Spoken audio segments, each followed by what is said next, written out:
मधुबन के बाबा, मधुबन के बाबा मुरली वाले, आपका क्या कहना, आपका क्या कहना। ओम शांति। 12:3 के महावाक्य। बाबा कहते, मीठे बच्चे, बेहद के बाप से सदा सुख का वर्षा लेना है तो जो भी खामियां हैं उन्हें निकाल दो। पढ़ाई अच्छी रीति पढ़ो और पढ़ाओ। प्रश्न, बासमान सर्विस के निमित्त बनने के लिए कौन सा मुख्य गुण चाहिए? उत्तर, सहनशीलता का। आज बाबा हम बच्चों को समझा रहे हैं, देह के ऊपर टू मच मोह नहीं रखना है, योग बल से काम लेना है। जब योग बल से सब बीमारियां खत्म होंगी तब बासमान सर्विस के निमित्त बन सकेंगे। दूसरा प्रश्न, कौन सा महापाप होने से बुद्धि का ताला बंद हो जाता है?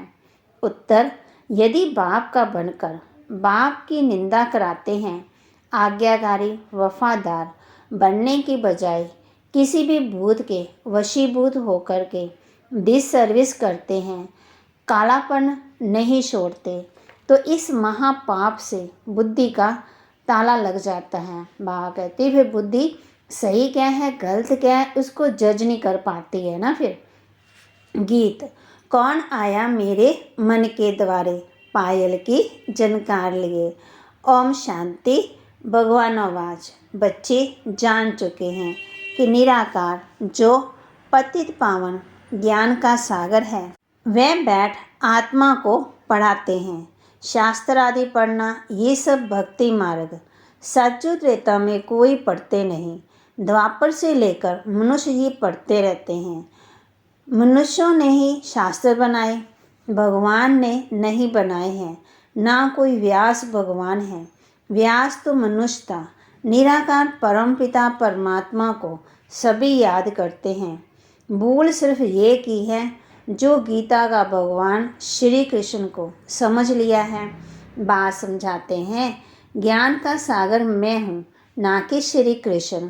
इस बेहद की दुनिया के हिस्ट्री जोग्राफी आदि से अंत तक बाप ही समझाते हैं कि कैसे ये आत्माएं आती हैं।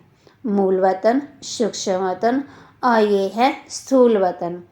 ये चक्कर कैसे फिरता रहता है, ये नॉलेज सिवाय मुझ निराकार बीज रूप ज्ञान सागर के और कोई सुनाई नहीं सकते।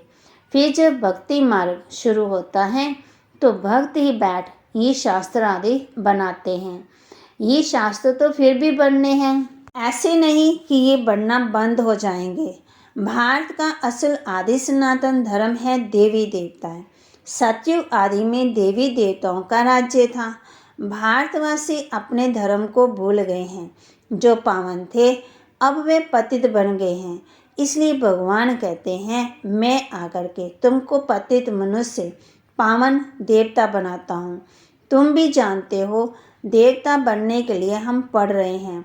मनुष्य देवता बाप के सिवाय कोई बना ही नहीं सकता है, क्योंकि यहाँ तो सब पतित भ्रष्टाचारी हैं। बाबा कहते, मैं फिर पावन श्रेष्ठाचारी कैसे बनाएंगे? ये पतित आश्री दुनिया रावण राज्य है, राजा ही तो है ही नहीं, गाया भी जाता राम राज्य रावण राज्य।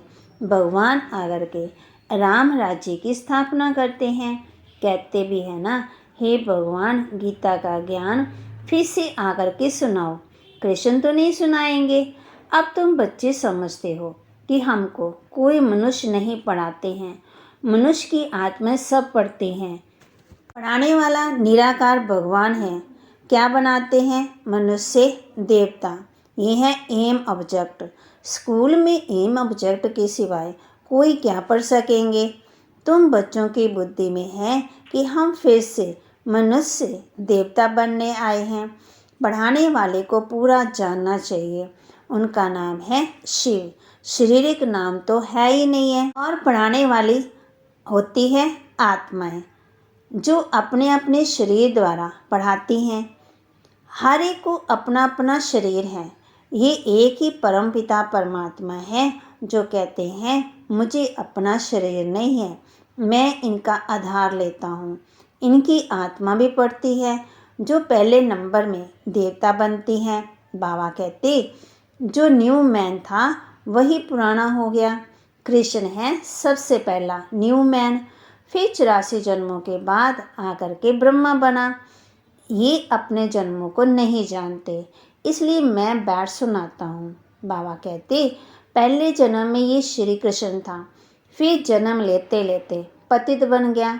अब फिर मैं इनको ब्रह्मा बना करके श्री कृष्ण बनाता हूँ। झाड़ में भी क्लियर लिखा हुआ है, नीचे ये तपस्या कर रहे हैं ब्राह्मण रूप में, ऊपर में वही ब्रह्मा पतित दुनिया में खड़े हैं और यहाँ संगम पर अब तपस्या कर रहे हैं। तत्वम तुम भी देवता थे, फिर जन्म लेते लेते पतित शूद्र बने, अब फिर तुम पावन बनते हो। बाबा देखो ना प्यार से समझाते हम बच्चों को। जानते हो पतित पावन परम पिता परमात्मा द्वारा हम पावन बन रहे हैं। बाप उपाय बताते हैं कि मुझे याद करो, मुझे याद करने से तुम पावन बनेंगे। आत्मा और शरीर दोनों ही पावन और सिर्फ सज्जु में ही होंगे। यहाँ शरीर सबको पतित मिलता है। सबसे खराब भ्रष्टाचार है ये काम विकार। विष से पैदा होने वालों को ही भ्रष्टाचारी कहा जाता है। सतयुग में कोई भ्रष्टाचारी होती नहीं, क्योंकि वहाँ विकार ही नहीं, विष ही नहीं है। कृष्ण को संपूर्ण निर्विकारी कहा जाता है, फिर निर्विकारी ही विकारी बनते। सतयुग त्रेता में विकार होता ही नहीं है, इसलिए बाप कहते हैं इन 5 भूतों पर विजय पानी है। बाप ही विकारी दुनिया को निर्विकारी बनाते हैं। कई हैं जिनको धारणा बिल्कुल होती नहीं है। बाबा कहते क्रोध का भूत, लोभ का भूत, मोह का भूत एकदम काला कर देता है। सबसे गंदा ये है विकार काम का। तभी हम बच्चों को समझा रहे बच्चे वह भी तब आता है जब देवाभिमान आता है। बाप कहते हैं अपने को आत्मा समझो, आत्मा में संस्कार रहते हैं ज्ञान के। अभी आत्मा के ज्ञान के संस्कार बिल्कुल ही खत्म हो गए हैं। बाप कहते हैं मुझे याद करो। मनुष्य तो साकार को ही याद करते हैं, भक्ति में हिरे हुए हैं। गुरु गोसाई व देवता को याद करेंगे। बद्रीनाथ अमरनाथ पर जाएंगे तो पत्थर की बैठ पूजा करेंगे। शिव के मंदिर में जाते हैं, परंतु ये किसी को पता ही नहीं कि ये बाप है। इसको कहा जाता है अंधश्रद्धा। कोई जानते ही नहीं कि बाप कब आया, कैसे आया। अब तुम बच्चों को सब कुछ समझाया जाता है, परंतु तुम्हारे में भी कोई थोड़े हैं जो अच्छे सियाने वफादार फरमानबरदार बच्चे हैं, जिनमें भूतों का प्रवेश नहीं है। भूतों की प्रवेशता वाले बड़ा तंग करते हैं, बहुत डिससर्विस करते हैं, पदवी भी नीच मिल जाता। पुण्य आत्मा बनने के बदले और ही पाप आत्मा बन पड़ते हैं। एक तो देवाभिमान है, दूसरा फिर और विकार भी आ जाते हैं। लोभ का भूत आ जाता है। दिल होती रहेगी ये रबड़ी मलाई खाएं, ये खाएं वो खाएं। ये शुरू से चलता आया है, अभी तो अवस्था परिपक्व बनाना है। लोभ का भूत भी पदवी भ्रष्ट कर देता है। आधा कल्प इन भूतों ने हैरान किया है, जो कहते हैं हम पुण्य आत्मा बनते और बनाते हैं, वे खुद ही पाप आत्मा बन पड़ते हैं और दूसरों को भी बनाने लग पड़ते हैं, नाम बदनाम कर देते हैं। अगर तुम्हारे में ही क्रोध का भूत है तो तुम दूसरों का फिर कैसे निकालेंगे। कोई देवाभिमान के उल्टे चलन देखो तो रिपोर्ट करो। धर्मराज के पास तो रजिस्टर रहता है, फिर सजा भोगने के समय तुमको सब शास्त्र का कराएंगे कि तुमने इन भूतों के वश भूतों को तंग किया है। कई बच्चे क्रोध की अग्नि में जल मरते हैं, आत्मा बिल्कुल काली बन जाती है। डिससर्विस करते हैं तो बाबा बुद्धि का ताला बंद कर देते हैं, उनसे फिर कोई सर्विस ना हो सके। अंत में बाबा सब शास्त्र का कराएंगे, फिर बहुत परेशान होंगे। इसलिए बच्चे ऐसा कोई काम नहीं करना चाहिए। बाबा कहते हैं अगर उल्टे चलन चलते हैं तो रिपोर्ट करो। बाबा समझ जाते हैं देवाभिमान के कारण ये दास दासी चाकर बनेंगे। बाबा को भी अच्छा नहीं लगता है ना, प्रजा में भी कम पद पाएंगे। बाबा तुम बच्चों को ज्ञान श्रृंगार कराते हैं, फिर भी सुधरते नहीं हैं। इस समय ही परमपिता परमात्मा आकर के ज्ञान का श्रृंगार कराए, सचु के महाराजा महारानी बनाते हैं। इसमें सहनशीलता बड़ी अच्छी चाहिए। देह के ऊपर टू मच मोह नहीं होना चाहिए। योग बल से काम लेना है। बाबा भी बूढ़ा है परंतु योग में खड़ा है। खांसी आदि होती है फिर भी सर्विस पर रहते हैं। कई बच्चे कहते हैं ना बाबा हमारी तबीयत ठीक नहीं रहती, तो बाबा ब्रह्मा बाबा का मिसाल देते हैं, देखो खांसी है कुछ भी है तो सर्विस कर रहे हैं। बुद्धि की कितनी सर्विस करनी होती है। इतने बच्चों को संभालना, मेहमानों के लिए प्रबंध करना कितना बोझा रहता है। ख्यालत भी चलती है अगर कोई बच्चे की बदचलन होगी तो नाम बदनाम कराएंगे, कहेंगे ये ऐसे ब्रह्मा कुमार कुमारी हैं तो नाम ब्रह्मा का हुआ ना। इसलिए कहा जाता गुरु का निंदक सतगुरु के लिए गुरु का निंदक ठोर ना पाए। इन कलयुगी गुरुओं ने फिर अपने लिए बता दिया है, इसलिए मनुष्य उनसे डरते हैं कि कहाँ गुरु जी श्राप ना दे देवे। बाबा हम बच्चों को समझाते, बच्चे वे बाबा के भी बने, फिर इधर मैंने वो धारणा भी नहीं की, उधर भी नहीं, ना इधर ठोर मिला ना उधर ठोर मिला। यहाँ कोई ऐसी बात नहीं है। अपने चलन से अपने ऊपर बद्दुआ करते हैं। बच्चों को अपने भविष्य का ख्याल रखना चाहिए। अब पुरुषार्थ नहीं किया तो कल्प कल्पांतर यही हाल होगा।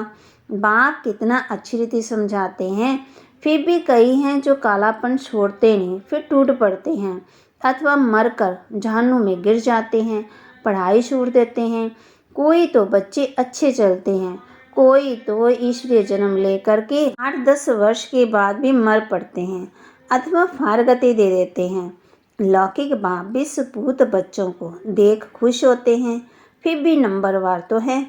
कोई कोई सेंटर्स पर तंग करते हैं, बड़े कांटे बन जाते हैं, घर के बनकर फिर निंदा कराते हैं तो महान पाप आत्मा बन जाते हैं। इसलिए बाबा समझाते रहते हैं कि यहाँ तुम आए हो बेहद के बाप से सुख का वर्षा लेने, तो खामियां सब निकालनी चाहिए। स्कूल में पास होने वाले स्टूडेंट शर्त रखते हैं कि हम 80% मार्क्स में पास होंगे, 90 मार्क्स में पास होंगे। फिर जब पास होते हैं तो खुशी होती है, फिर 1-2 को तारे भी करते हैं। ये है बेहद की पढ़ाई। सूर्यवंशी बनेंगे या चंद्रवंशी वे भी मालूम पड़ जाता है। चंद्रवंशी राजा रानी जब बनते हैं तो उनके आगे सूर्यवंशी जैसे सेकंड नंबर में हो जाते हैं।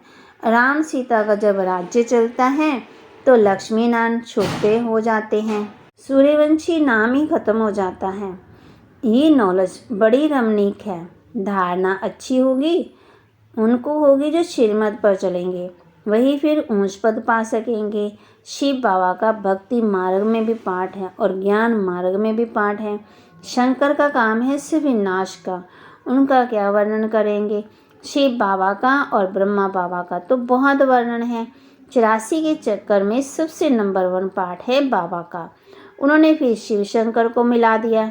शिव बाबा का तो सबसे बड़ा पाठ है सभी बच्चों को सुखी करना। कितनी मेहनत का काम है। फिर आराम करते हैं। इनका ब्रह्मा का माना तो 84 जन्मों का पाठ है। इस्लामी बुद्धि आदि तो बाद में आते हैं। वे कोई ऑलराउंडर पाठ नहीं बजाते हैं। बाबा हम बच्चों को समझाते वे कोई ऑलराउंडर पाठ नहीं बजाते।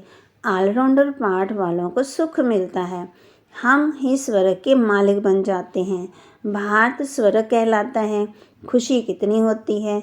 हम अपने लिए स्वर्ग का राज्य स्थापन कर रहे हैं, औरों को भी समझाना है जो वे आकर के अपने जीवन बना लें। तुम आए हो परमपिता परमात्मा से स्वर्ग का वर्षा लेने।